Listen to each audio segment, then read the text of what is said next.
Hey y'all, so just a little behind the scenes of me creating my dress for the Chrisette Michele concert, and I will be drafting the pattern for the top of my dress using this plastic wrap and masking tape.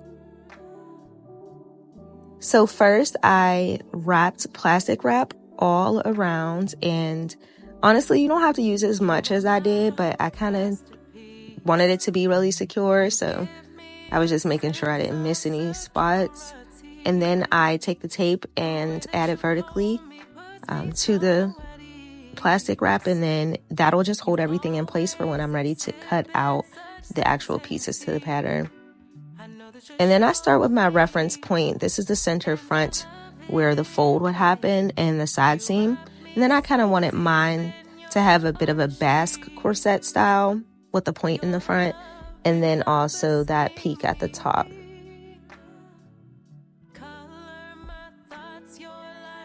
Then I go in and create each line for the panels, and this will be where the boning channels will be. So I wanted to make sure to mark each of those so I knew when I cut them out. And then I began cutting, and I did cut my pants a little bit. And y'all really like this little outfit, but it's okay.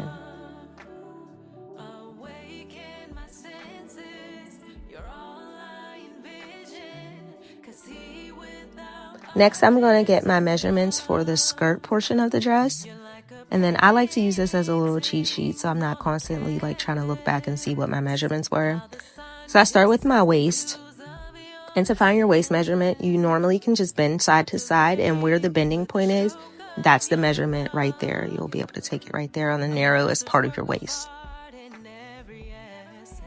And just a mental note, whenever you go to actually draft out the pattern for the skirt, the measurements that you get will all be divided by 4. And you'll see what I mean when I do it. Next, I'm going to do the same for my hips, which is the fullest parts of your hips. That's where you'll get that measurement from.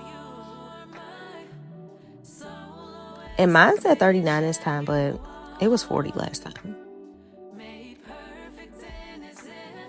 Now I am working on the skirt, and then I divided those measurements by 4 each to get the points for the waist, and then I go down 9 inches for the hips, and then I will mark that point as well.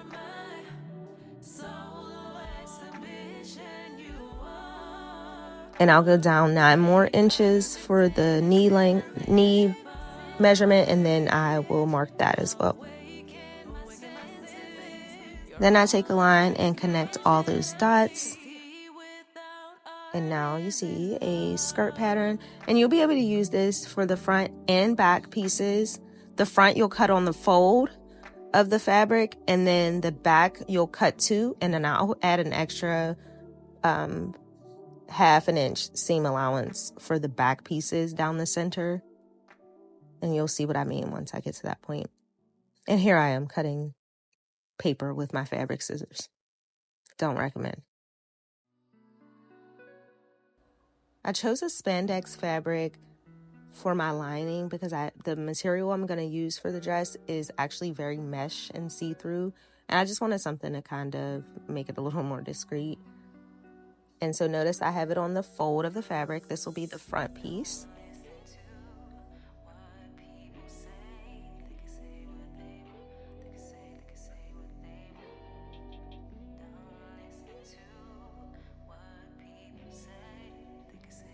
And for the back piece, I'll be cutting 2 separate pieces. So I cut off of the fold. And then I am going to add that extra 1/2 inch right here. And look at my scissors cutting up because company's here. No pun intended.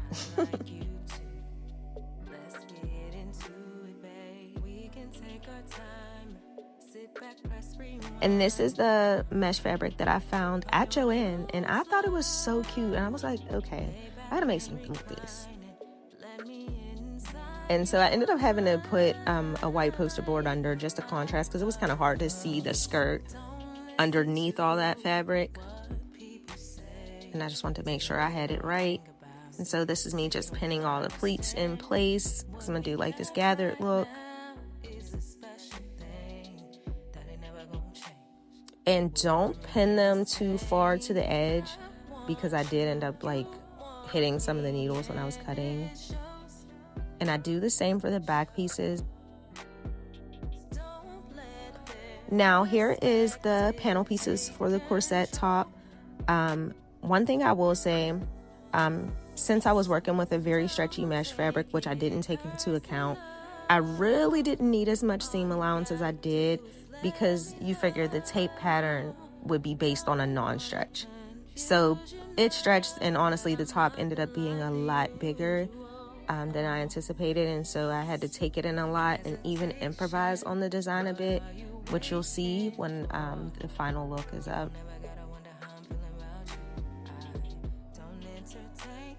And I also decided on a skin tone mesh for a lining for the top portion as well, because I didn't want it so see-through, but I didn't want to double up on the rainbow fabric either.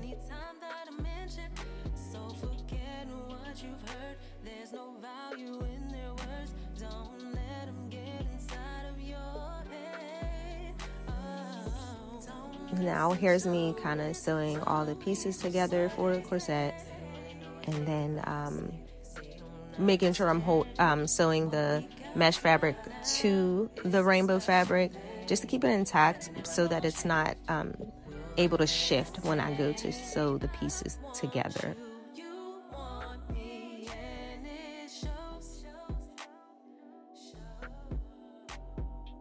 And here's how it looked once I put all the pieces together. And then that extra seam allowance I was going to use as the boning channels, and I ended up deciding against it. And here is the finished product, and I think it turned out even better than I imagined. Very simplistic. I did end up pleating near the cleavage area because it was a little big, but I think it elevated the design. Let me know what y'all think in the comments. I would absolutely recreate this dress again and again, but let me know. Bye.